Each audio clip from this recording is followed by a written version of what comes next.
Тағы бір һорау тәсбих турасында. Гомумән, кардәшләр, бында тәсбих турасында бернисә явап булды. Теге эзләгескә, поисковикка тәсбих дип языгыз да, ошо мәсьәләгә кагылган яваптарды тыңлап сыгыгыз.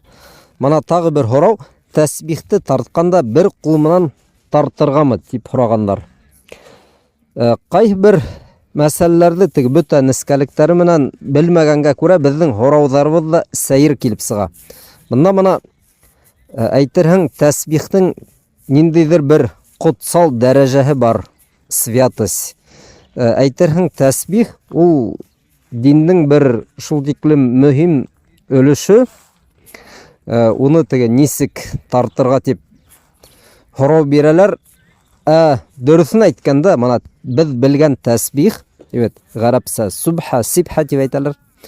Ул бит пәйғәмбәрбеҙ заманында булмаған. Пәйғәмбәрбеҙ саллаллаху алейхи ва саллям бер ваҡыт ҡатындарға әйткән: «Иғқидна бил анамил, фә иннахунна мәсъулатун мустантақат». Эй ҡатындар дигән, бармаҡтарығыҙҙы төйнәп зикр ҡылығыҙ дигән мәғәнәлә.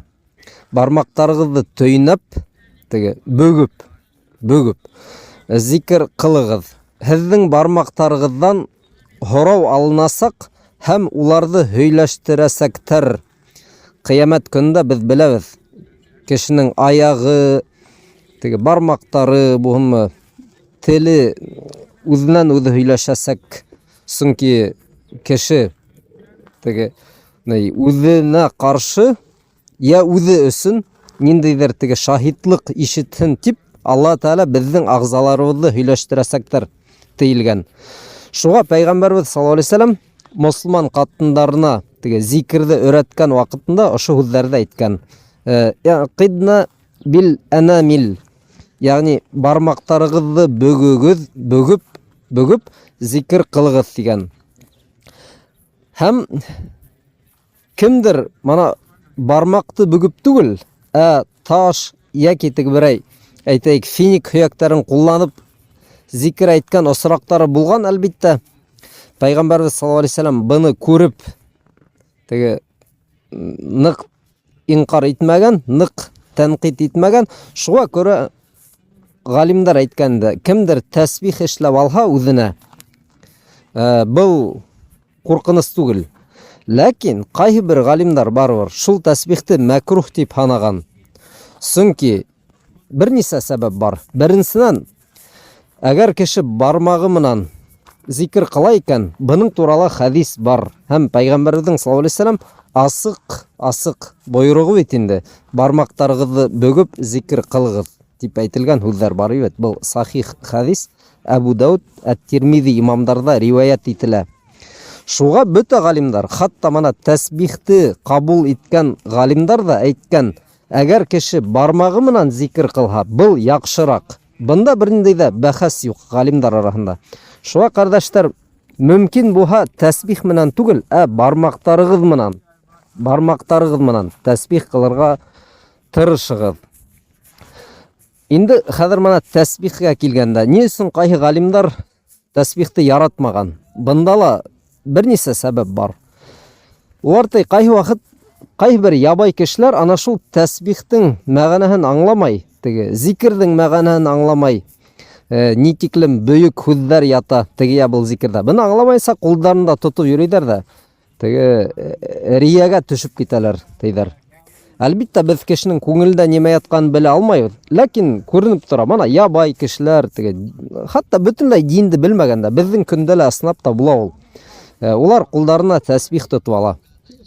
Шул уҡ субханалла, әлхәмдулилла, Аллаху акбар тип, улар хатта дөрөҫ итеп әйтә лә белмәй.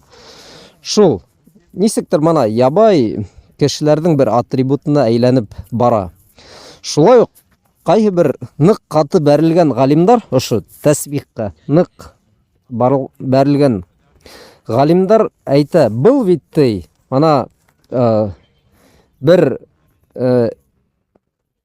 сара булараҡ, сара инструмент булараҡ, ул бит сит диндәрҙә лә бар, шулардан килеп ингән тиҙәр. Мәҫәлән, мана ысынлап та ҡайһы бер христиан христиан галимдарының қолына қарағық деп ысынлап та олар да тоту йөрей шундый ук тәсбих, ләкин шул тәсбихнең осында тәре тора мәсәлән. Мана шуга кайбер галимдар ысынлап та нык-нык тәнкыйтьләгән ул нәмәне, тәсбихте шул христиандарды хәтерләтә дип. Кыскаһы, кардәшләр, әгәр мана без сүннәткә, Пайгамбарыбызга саллаллаху алейхи вассалам якынрак булырга теләһәк, без беренчедән көчле хәдисләргә игътибар итәргә тиешбез. Пайгамбарыбыз саллаллаху алейхи вассалам зикрде нисек әйтергә һәм нисек ханарга ул аңлатып биргән бит инде. Мана бармактарыгыз менән ханагыз, катындар, һәм шулай ук ул үзе дә шулайтыр булган. Буның туралы сахабалар әйтеп калдырган. Пайгамбарыбыз саллаллаху алейхи вассалам уң кулының бармактарын бөгә-бөгә зикр әйтә торган булган. Шуңа күрә әгәр ниндидер яхшырак нәмә бар икән, нигә яхшырак нәмәне калдырып, галимдардың теге ихтилаф иткән, разногласия, ихтилаф иткән нәмәһенә тотынырга. Әлбиттә, был кәрәкмәй. Без бит зикрді қыла алабыз бармактарыбыз менән. Бөтәбезнең дә бармактар бар, әлхәмдүлилләh. Кемгә Алла Тәала һаулык биргән бит. Хатта ыснафта бармактары булмаһа ла, кешенең икенче кулында бармактары булһа, һул кулы менән дә ул зикр кыла ала. Галимдар буны ярай дип әйткән бит. Кемнең уң кулы бар, уң кулында бармактар бар, етмәһә Пайгамбар саллаллаху алейхи вассалам үзе үк әйткән, мана улардан һорау алынасак һәм улар һөйләшәсәк. Димәк, ошо һеҙҙең зикр кылган бармактарыгыз һеҙҙең өсөн шаһитлык кыласак. Был һеҙҙең гамәл китабыгызга тагы ла бер шаһит буласак бит инде, һеҙҙең бармактарыгыз. Шуңа күрә Пайгамбарыбыз саллаллаху алейхи вассалам нисек өйрәткән, шундый юл менән зикр кылырга тырышыгыз. Кемдер һораһа, нисек бөгөргә бармактарды, был нисек эшләнә дип һораһа, мана һүз менән аңлату кыйын, шуңа видео ебәрергә тырышырбыз. Ассаламу алейкум.